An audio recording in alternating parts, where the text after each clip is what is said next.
Bueno, muy buenas tardes chicos, bienvenidos a nuestra clase de econometría. Hoy vamos a trabajar en la primera instrucción de nuestra herramienta del software de Stata para aplicar la prueba de homocedasticidad y la prueba de heterocedasticidad que hemos explicado hasta el momento en nuestro Excel.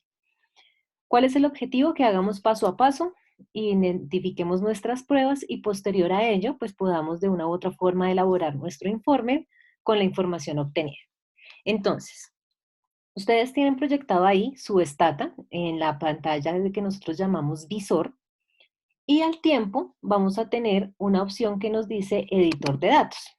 Bien, entonces estas son las dos ventanas que prácticamente vamos a trabajar durante el transcurso del procesamiento de los datos. Lo primero que vamos a hacer es que ustedes van a importar los datos que trabajamos en nuestra clase anterior. Entonces vamos a la opción archivo, importar, lo importamos de una hoja de cálculo de Excel. Exploran donde hayan guardado su respectivo archivo.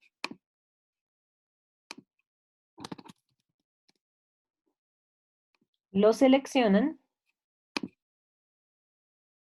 y siempre es importante que le demos clic o seleccionemos que la primera fila no lo importe con el nombre de las variables, es decir, que no lo coloque como los rótulos. Y le damos OK.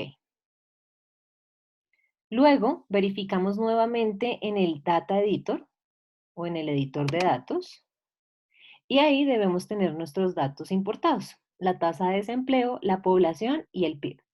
Siempre es importante, chicos, que antes de que ustedes suban como tal la base de datos, esta no puede estar separada en miles con comas, ni tampoco los decimales pueden estar en comas, ¿bien? Como tal, Stata identifica la coma como un texto. Entonces, los miles no los seleccionamos y los decimales los dejamos como puntos para que lo tengamos allí presente. Bien.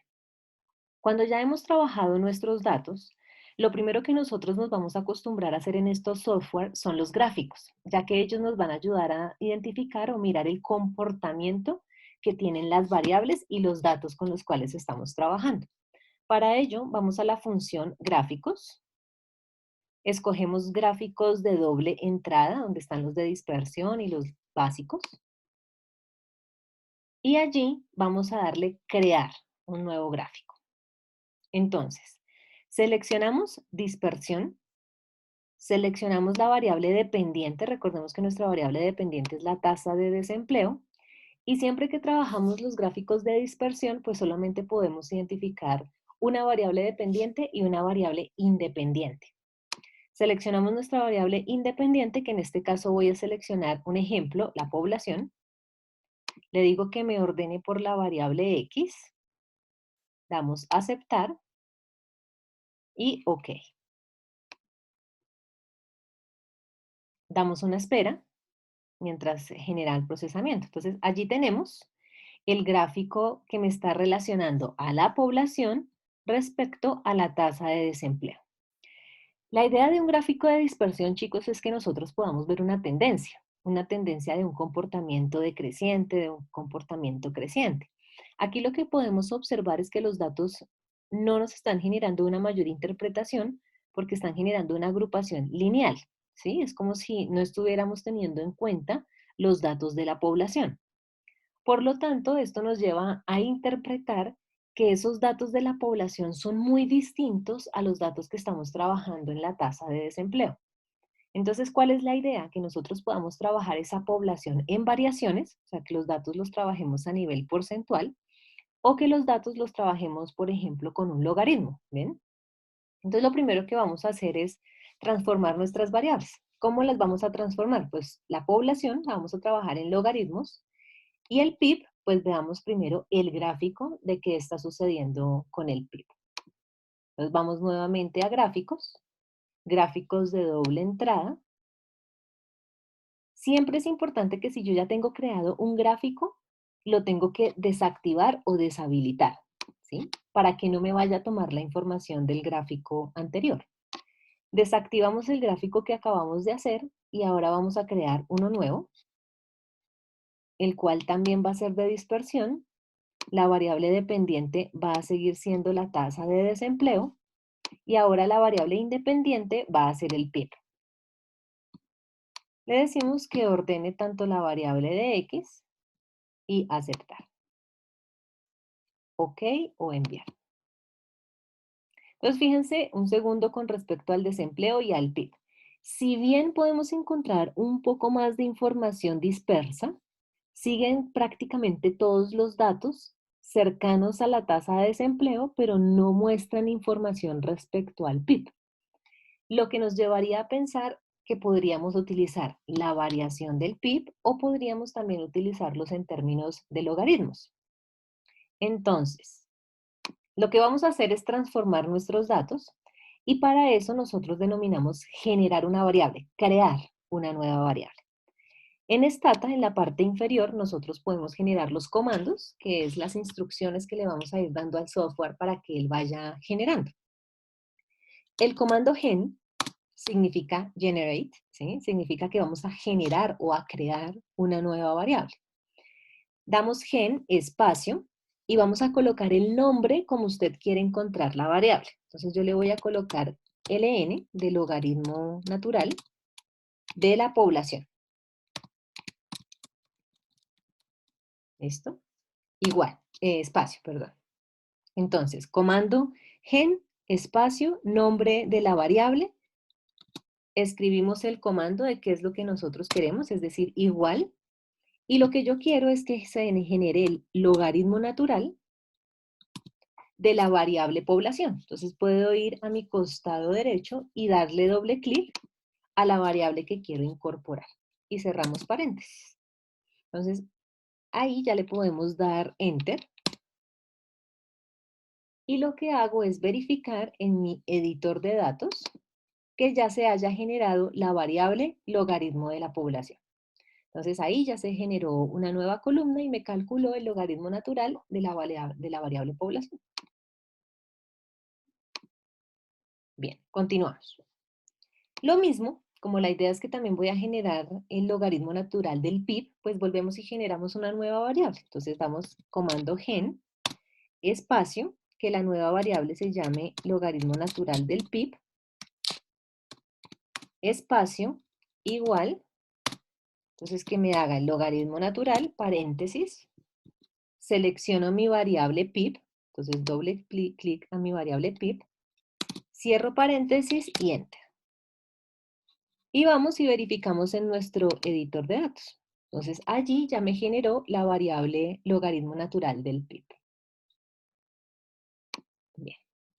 Entonces, para crear variables o generar una nueva variable, el comando que utilizamos es gen y se formula como cuando usted está realizando una fórmula en su Excel.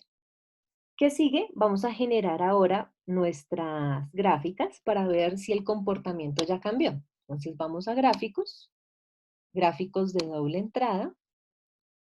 Recuerden, desactivamos el gráfico número 2 que acabamos de hacer.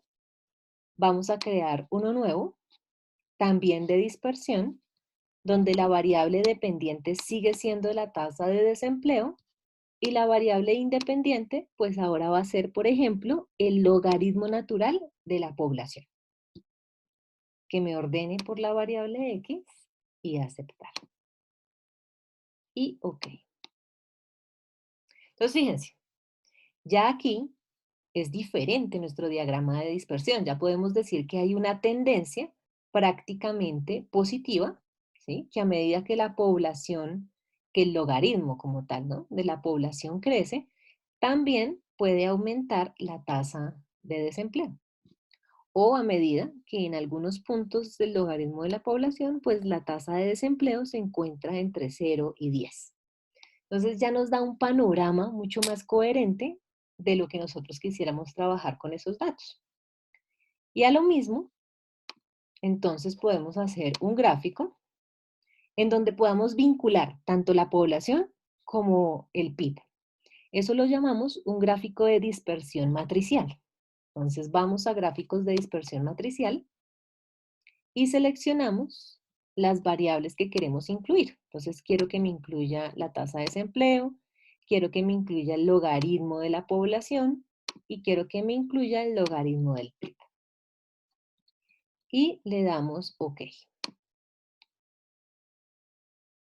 Entonces, fíjense, en una sola gráfica de dispersión vamos a analizar las tres variables al tiempo. Entonces, en este primer cuadrante estamos analizando la tasa de desempleo frente al logaritmo de la población.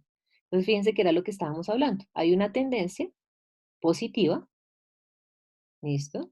Lo mismo podríamos analizar el escenario de la población con respecto al PIB y fíjense que la tendencia es un tipo negativo, ¿sí? Tiende como a ser decreciente. Entonces, fíjense que podemos sacar diagramas de dispersión individuales o podemos sacar el diagrama de dispersión en su totalidad como una caja de matrices. Bueno, ya después de que hemos analizado nuestros gráficos, pues ya estamos seguros de que vamos a hacer nuestra regresión referente al logaritmo de la población y al logaritmo del PIB. Entonces, comando para generar regresión es reg, únicamente reg. Le damos espacio y únicamente seleccionamos, primero se selecciona la variable dependiente, entonces yo le doy doble clic a la variable desempleo y luego incluye todas sus variables independientes, dándole doble clic a la función. Entonces mi variable dependiente va a ser el logaritmo natural de la población y el logaritmo natural del PIB. Y le damos Enter. Ahí ya nos genera nuestra regresión. Entonces vamos a analizar la información que nos está suministrando como tal. Entonces decimos, esta primera parte que les estoy señalando con nuestro cursor donde dice modelo, residual y total, esa es la interpretación de varianzas. ¿Listo? Para que lo tengamos allí presente. Esa interpretación de varianzas que tenemos, entonces acá lo voy a colocar como para que ustedes lo tengan en cuenta. Esa interpretación de varianzas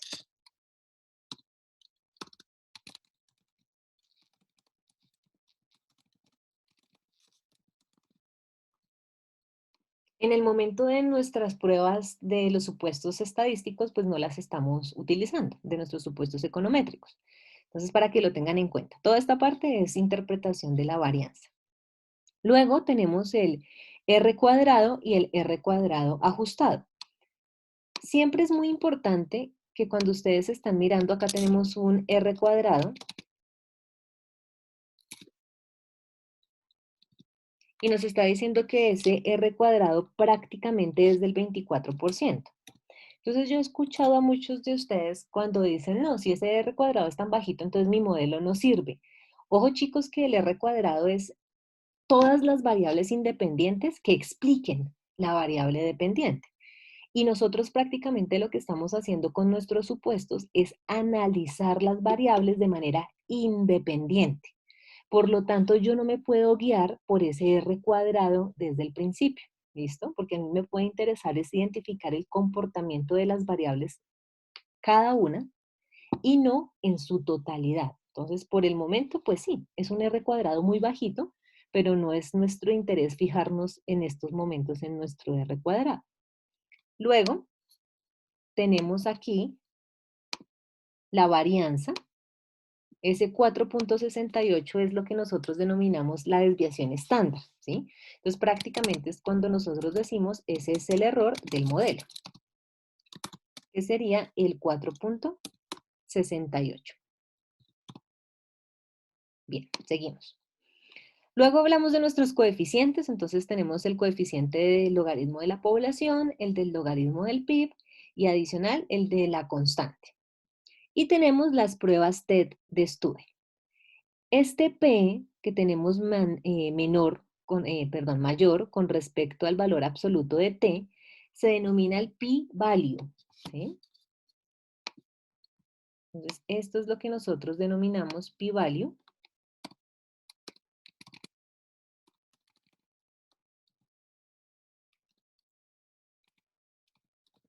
¿Sí?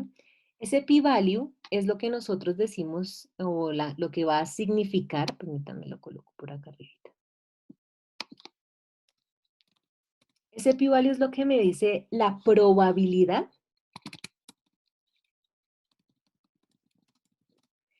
de que el coeficiente no sea significativo.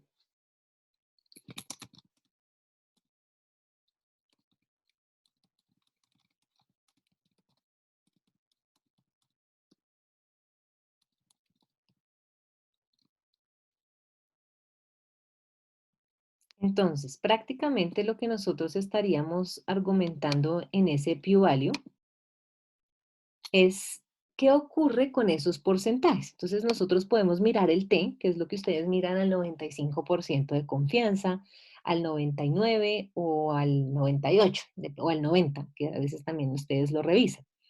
Entonces, fíjense ahí que la idea es que aquí la constante no es significativa, me dio 0,44.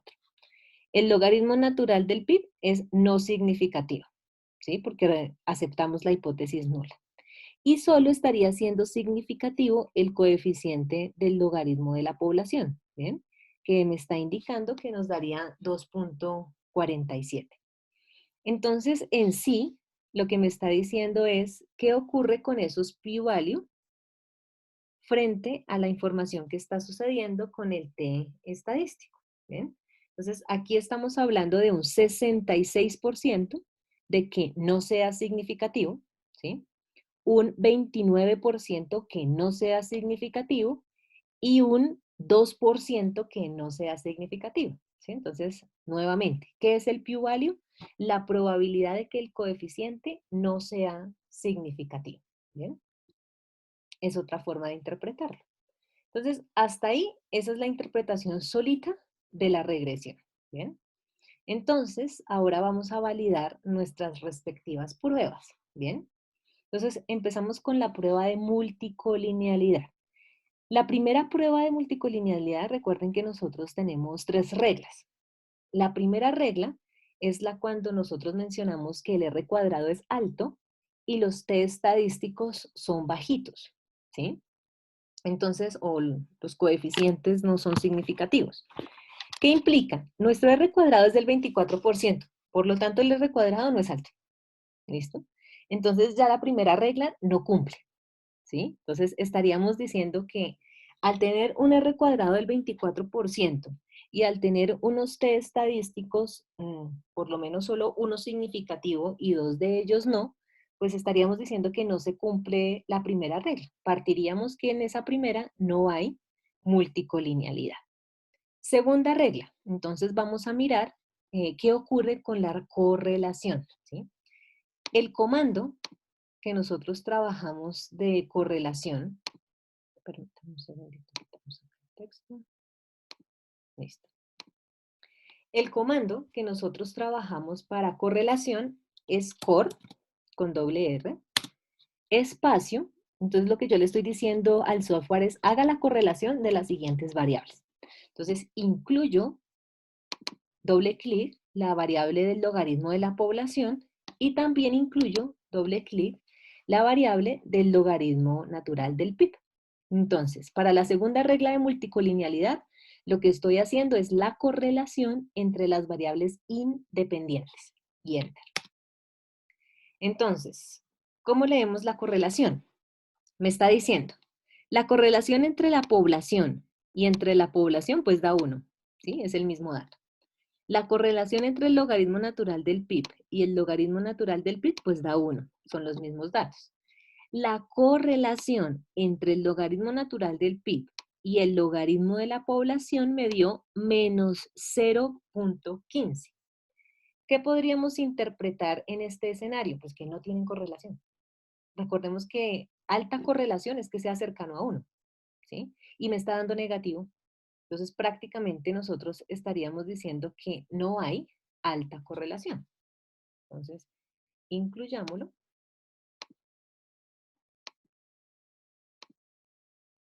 Entonces, lo que estamos argumentando acá,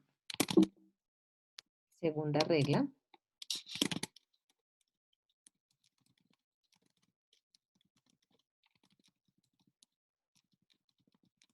de la segunda regla de multicolinealidad, es que me dio una correlación del menos 0,5, por lo tanto, 0,15. Por lo tanto, no existe presencia de multicolinealidad. Vamos a colocarlo, no existe presencia de colinealidad. ¿Listo? ¿Entre quiénes? Pues entre la variable del logaritmo natural de la población y el logaritmo natural del PIB. Bien. Más sin embargo, nosotros tenemos también la tercera regla, ¿verdad? Que se llama la de inflación de la varianza. Entonces, ¿qué hacemos nosotros? En la inflación de la varianza, para en el caso que vamos a trabajar aquí en nuestro estata, es una función que también lo podemos elaborar. O sea, ya sabemos que es 1 sobre 1 menos la correlación al cuadrado, ¿verdad? Entonces, ¿qué hacemos? Vamos a estadísticas, escogemos la opción que dice modelos lineales y afines, luego escogemos la que dice diagnósticos de regresión y escogemos el que dice test de especificación. Clic. Aquí vamos a encontrar varios tests.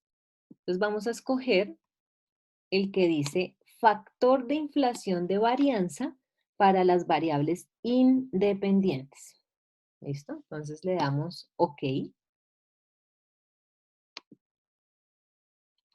Voy a borrar estos datos que nosotros teníamos acá.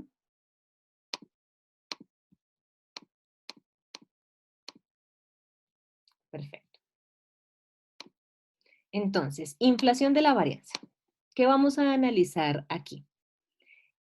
Me está diciendo que vamos a trabajar inflación y la inflación de la varianza dice, con respecto al logaritmo natural del PIB, la inflación dio 1.02. Con respecto a la población, la inflación da 1.2. ¿Qué significa eso? Que el resultado de la inflación de la varianza dio 1. Entonces, ¿qué significa eso? Que no hay presencia de multicolinealidad, ¿sí? Recordemos que cuando la inflación de la varianza, el valor de la inflación de la varianza, es menor a 10, no existe presencia de multicolinealidad.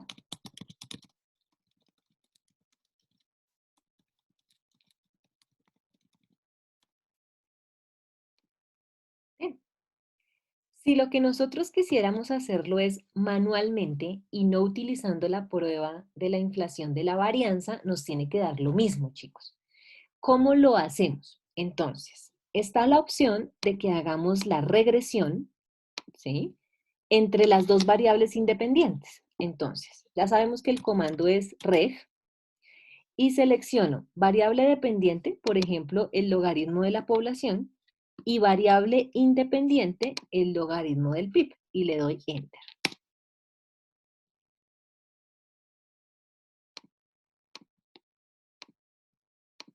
¿Qué implica acá? Hice la regresión, ¿sí? De la población, del logaritmo de la población y el logaritmo del PIB. ¿Qué implica eso? El dato que nosotros utilizamos para la inflación de la varianza sería este 0.022, ¿sí? Ese sería el dato que nosotros tendríamos que utilizar, que es nuestro R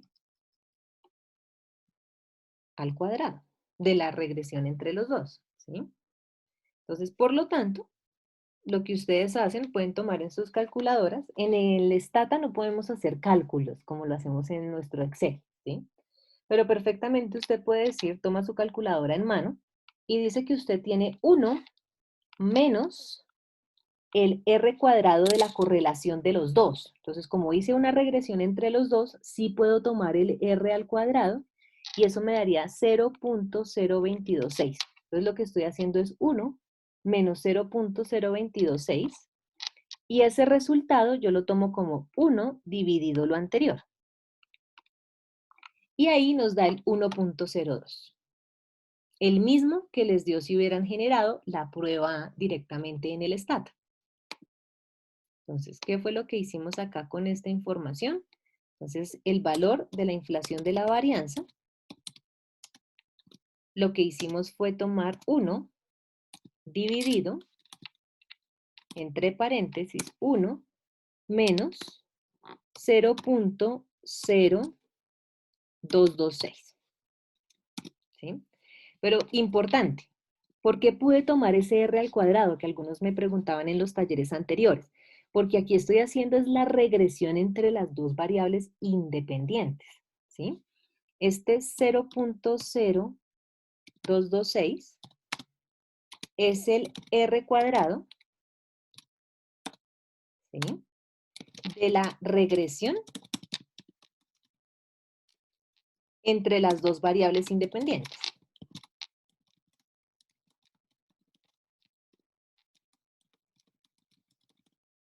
¿Listo? Entonces, si yo lo que quiero tomar es el R cuadrado que arroja una regresión, debo tener en cuenta que como es inflación de la varianza, pues tiene que ser una regresión entre las dos variables independientes. Bueno, a veces también ustedes me preguntan que quién es primero, que si la dependiente es la población o la independiente es el PIB.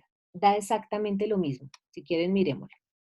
Si yo quiero hacer la regresión de el logaritmo natural del PIB como variable dependiente y el logaritmo de la población como variable independiente, doy Enter, y fíjense que me da exactamente el mismo R al cuadrado para poder hacer la inflación de la varianza. ¿Sí? Entonces, aquí donde estábamos trabajando nuestra inflación de varianza, que teníamos acá, no se les olvide que esto dio igual al 1.02. Si ustedes lo hacen en sus calculadoras, ahí es donde obtienen ese mismo 1.02 que teníamos con la inflación aquí de su varianza. Entonces, como esa inflación nos dio menor a 10, pues decimos que no hay presencia de multicolinealidad. Entonces, fíjense que ya pasamos las tres reglas y podemos decir que, como no hay presencia de multicolinealidad, podemos dar vía libre a validar el siguiente supuesto. Ahora vamos a trabajar con el de heterocedasticidad.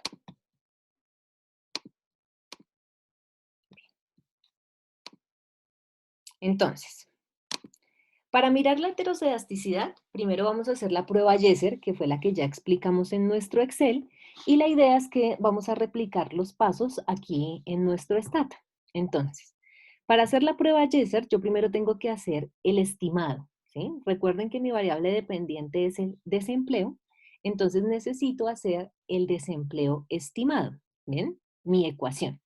Entonces, para ello, nosotros tenemos que utilizar la regresión. Entonces, en el costado izquierdo, chicos, de nuestro Stata, usted va a encontrar los comandos de todo lo que hemos realizado hasta el momento, cosa que no me toque volverlo a escribir, ¿sí? Entonces, nosotros habíamos hecho la regresión, fíjense acá, el paso 9, ¿sí? El paso 10, perdón. Habíamos hecho la regresión de la tasa de desempleo como variable dependiente y como variables independientes el logaritmo de la población y el logaritmo del PIB. Por lo tanto, pues para que no me toque regresar todo el cursor y que yo pueda tomar datos que me puedan estar confundiendo, vuelvo y lo selecciono. Entonces selecciono el paso número 8 y él me trae de una vez el comando a la parte inferior y yo solamente le doy otra vez Enter y él vuelve y me saca la información, ¿sí? Entonces, ¿qué hice? La regresión de la tasa de desempleo en función del logaritmo de la población y del logaritmo del PIB. Por lo tanto, estos son los coeficientes, 0.86 menos 0.35 y 4.60 de mi modelo, y el error es el 4.68. Entonces, vamos a crear una variable, generar, que se va a llamar el desempleo estimado. Entonces, recordemos que desempleo lo entendemos como U, entonces yo voy a llamar a mi variable U mayúscula, estimado, y yo ya sé que eso es el desempleo estimado, ¿no? Igual, entonces quiero que me genere una variable que se llama U estimado, entonces decimos, la ecuación es la constante, puedo seleccionar y copiar para que no me toque reescribir los datos, la constante o el beta 0 menos 0.35, que es mi coeficiente número 2, le podemos poner acá el 0, por, acá me toca generarle el por, paréntesis, y selecciono la variable logaritmo natural del PIB, ¿no? Aquí en el costado derecho. Entonces, logaritmo natural del PIB, cierro paréntesis, más coeficiente 3, le puedo poner acá el 0, por, abro paréntesis, e incluyo mi variable logaritmo de la población. Y cerramos paréntesis. Entonces, hasta ahí voy, beta 0 menos el beta 1 por la variable, más el beta 2 por la variable, pero ahora me falta sumar el error, no se nos olvide, ¿no? Y mi error es este 4.68. ¿Listo? Entonces, esa es mi variable estimada. Yo la llamé U estimado, recordando que U es el desempleo. Usted puede colocarle el nombre de la variable que mejor considere. Entre menos caracteres, mucho mejor. Bueno, Enter. Voy y verifico en mi data editor que se haya generado esa variable. Entonces ya me generó la variable desempleo estimado. Muy bien. Siguiente paso, cuando yo ya tengo la variable estimada, tengo que generar el error, ¿recuerdan? Entonces decimos que el error es el Y menos el Y estimado. En otras palabras, la tasa de desempleo menos el U estimado que yo acabé de generar. Entonces, vuelvo y genero otra variable, espacio, y la voy a llamar error, ¿no? Ese es el error de U. Entonces yo puedo colocar U residuo. Recordemos que el residuo es un error. Entonces, mi variable U residuo es el error como tal del desempleo. Bueno, igual, ¿qué es lo que hacemos? Pues el Y es la tasa de desempleo, selecciono mi variable tasa de desempleo, menos, bueno, pueden dejarle un espacio menos, la variable del error, que es el U estimado, y Enter. Y voy y verifico en mi editor de datos que se me haya generado la variable. Entonces ya tengo un residuo que es el error. Eso es lo que nosotros tenemos ahí. El Y menos el Y estimado. Bien. Para continuar con la prueba que nos propone Jesser, tengo que sacar el valor absoluto del error. ¿Sí? Hacemos lo mismo. Generamos una nueva variable. Yo la voy a llamar BA de valor absoluto de U. Usted debe tener muy en cuenta que como llame las variables, asimismo me las va a analizar en el informe, ¿no? Entonces cada uno puede ponerle el nombre de la variable que desee y en el informe pues sí lo hace detalladamente. Entonces aquí estoy generando la variable BAU que para mí se llama valor absoluto del desempleo, ¿sí? Pero entonces si usted quiere ser más específico, BAU estimado, si quieren verlo de esa manera. Pero como la idea es que las variables no sean tan largas, para mí solamente va a ser BAU. ¿Qué significa ese BAU? Que le tengo que sacar el valor absoluto al error. Entonces, aquí es igual la función de Excel, apps, que significa valor absoluto, ¿no? Abro paréntesis del error. Entonces recuerden que yo había llamado el error U residuo, que era el desempleo, el error del desempleo. Lo selecciono, cierro paréntesis y Enter. Voy a mi Data Editor, a mi editor de datos, y ahí me generó la variable valor absoluto del error. Bien, ya tengo todos los datos, entonces fíjense que cuando nosotros validábamos la prueba Jesser de heterocedasticidad, hacíamos era una regresión, entonces voy a hacer una regresión, comando reg, espacio, de la variable dependiente. Entonces cuando miro heterocedasticidad, la variable dependiente es el valor absoluto del error. Entonces seleccioné mi variable VAU, que era el valor absoluto del error del desempleo.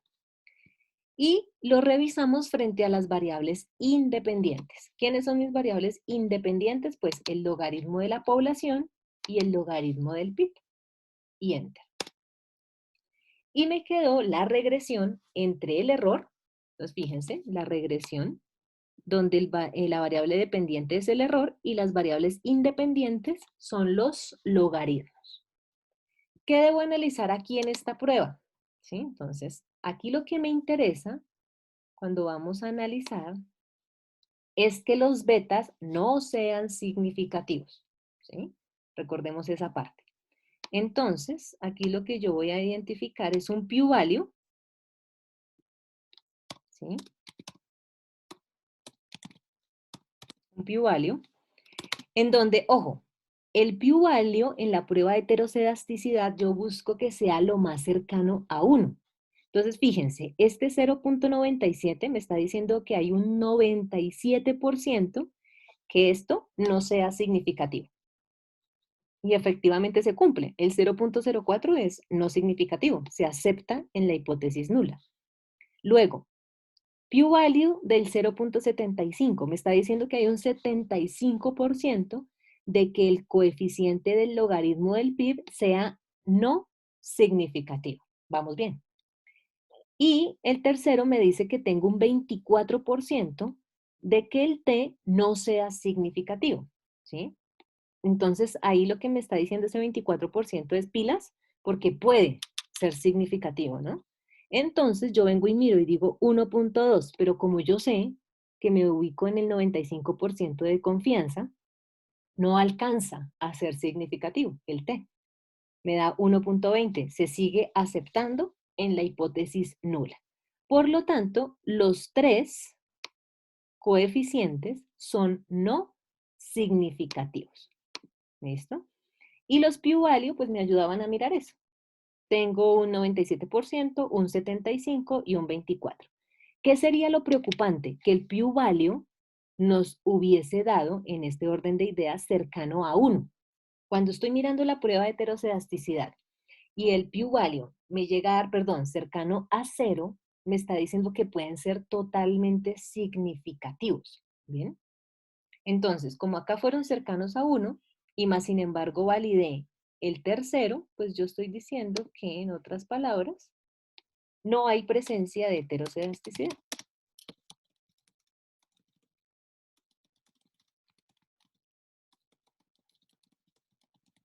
Listo. Entonces recuerden, no hay presencia de heterocedasticidad. ¿Por qué razón? Pues porque todos nuestros betas son no significativos. ¿Bien? Eso por este lado. Entonces fíjense que hicimos los mismos pasos que hacíamos en nuestro Excel, pero pues ya utilizando nuestra herramienta del Stata. Ahora vamos a ver 3 pruebas de heterocedasticidad que se hacen dentro del software de Stata. Entonces, validamos lo siguiente. Vamos a la función que dice estadísticas. Luego vamos a la opción que dice modelos lineales y afines, diagnósticos de la regresión y test de especificación, clic. Y tomamos la opción que dice test para heterocedasticidad. Stata tiene 3 tipos de test, ¿sí? Tiene el test Bruce-Pagan a partir de la prueba Cook, tiene la opción a partir de la prueba Score y tiene la opción a partir del F estadístico. Entonces vamos a seleccionar primero el Bruce-Pagan a partir de Cook y le damos OK. Entonces, ¿qué encontramos aquí?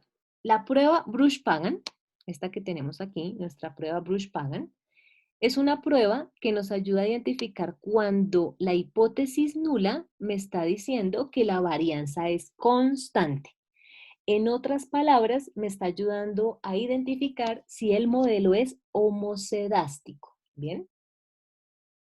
Entonces, ¿qué significa aceptar la hipótesis nula? Que el modelo es homocedástico.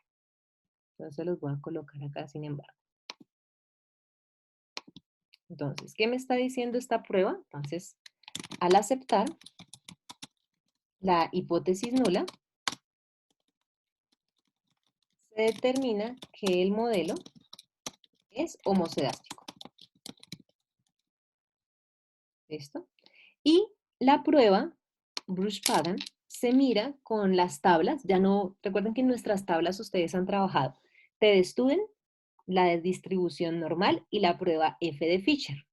Esta prueba de Bruce-Pagan se revisa con la que nosotros llamamos prueba o la tabla chi cuadrado.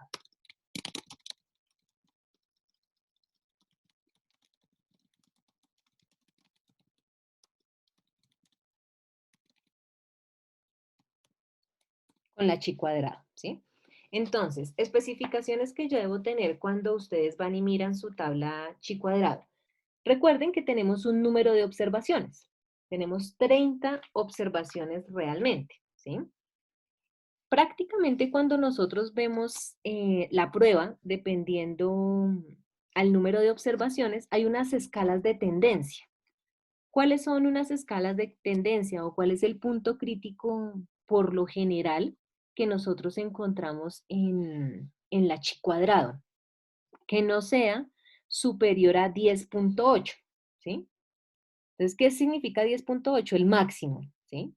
Y fíjense que nuestro dato de chi cuadrado dio 0.23. Por lo tanto, lo que nosotros estaríamos diciendo es que se acepta la hipótesis nula y por lo tanto garantizamos que sí o sí nuestro modelo sería homocedástico, ¿sí? ¿Qué significa esta probabilidad chi cuadrado? Pues la probabilidad que tenemos de que este dato sea homocedástico, ¿sí? Entonces acá me está diciendo hay un 63% de que se cumpla la hipótesis nula. Entonces, por lo tanto, estamos completamente seguros que con un 63 de que se cumpla, pues igual, validando en la prueba chi cuadrado, estamos afirmando que aceptamos la hipótesis nula, es decir, que hay varianza constante. Entonces, no hay heterocedasticidad y lo que sí confirmamos es que el modelo es homocedástico. Bien, continuamos. De nuevo, vamos a estadísticas, la misma secuencia, modelos lineales, diagnóstico de regresión, test de especificación, test de heterocedasticidad, pero ahora seleccionamos el score y aceptar. Ok. Entonces volvemos a lo mismo. ¿Qué me dice el test de heterocedasticidad score? Que la hipótesis nula sigue siendo varianza constante, que el chi cuadrado que se obtuvo fue de 0.40 y que la probabilidad que el modelo sea homocedástico es del 53%.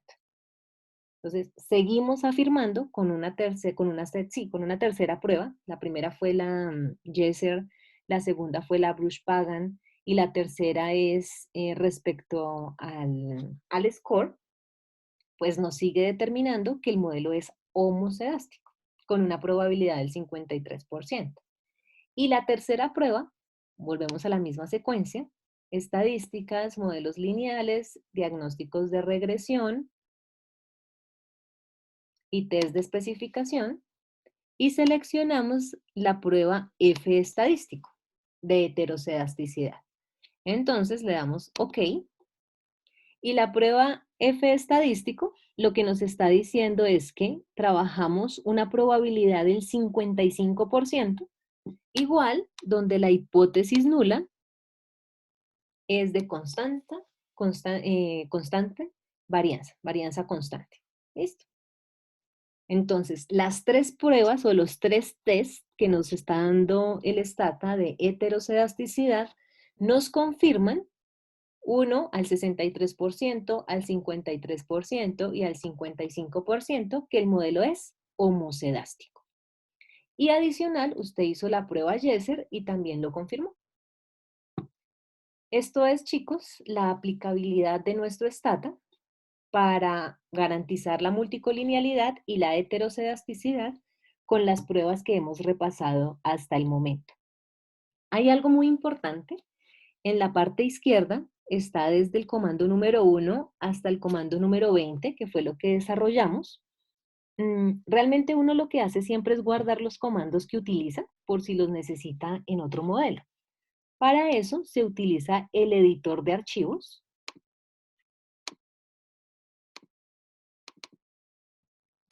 Permítame un segundito que acá, ¿qué le pasó a esto? Ya, quitar la configuración. Listo. Se llama editor de archivos. Entonces yo lo que puedo hacer es seleccionar en mi parte izquierda todos los comandos que utilizamos. Le dan control B, control C para que copien. Y van a su editor y le dan control B. Y ahí tienen toda la secuencia de lo que trabajaron el día de hoy, ¿sí? De tal forma que si usted necesita volver a generar alguno, pues lo que hace es copiar el comando y volverlo a utilizar. Y aquí lo que usted hace es archivar o le da archivo guardar como y lo guarda pues donde usted como tal necesite. Entonces ya sea en descargas o ya sea donde utilice la información. Y recuerde que esto nosotros le llamamos el archivo o el do file, ¿sí?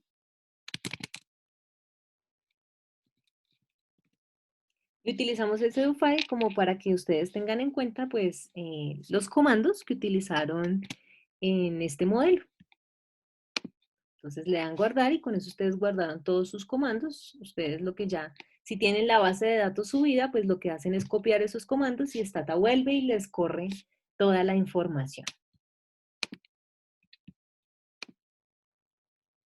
Finalmente, usted ya puede darle guardar, entonces le da lo mismo, archivo, guardar como, y siempre deben tener cuidado para que guarde en punto data. ¿Qué es ese punto data? Pues lo que estamos hablando es que cuando pueda volver a abrir o vaya o le interese volver a abrir esta misma información, pues la abra en el stata y le coloca pues el título que usted considere. Y finalmente, también tiene ahí su editor de datos. Entonces recuerde que su editor de datos también usted lo va a guardar y también se guarda como punto data. Ese se guarda por defecto, más sin embargo ustedes que tienen otro tipo de procesador, pues miran si se los deja guardar aparte o ya lo viene guardado de manera inmediata. Eso es, chicos, nuestra clase inicial de Stata. Entonces, ¿cuál es mi recomendación? Háganlo cada uno nuevamente, revisen como tal sus ejercicios y como tarea, lo que les va a quedar es que quiero que me generen ya no el logaritmo de la población y el logaritmo del PIB, sino quiero que hagan la variación porcentual. A ver cómo les queda el modelo con variaciones porcentuales y no con logaritmos. Chicos, muchísimas gracias. Cualquier cosa, estamos pendientes en otra de nuestras clases que sería para el día martes.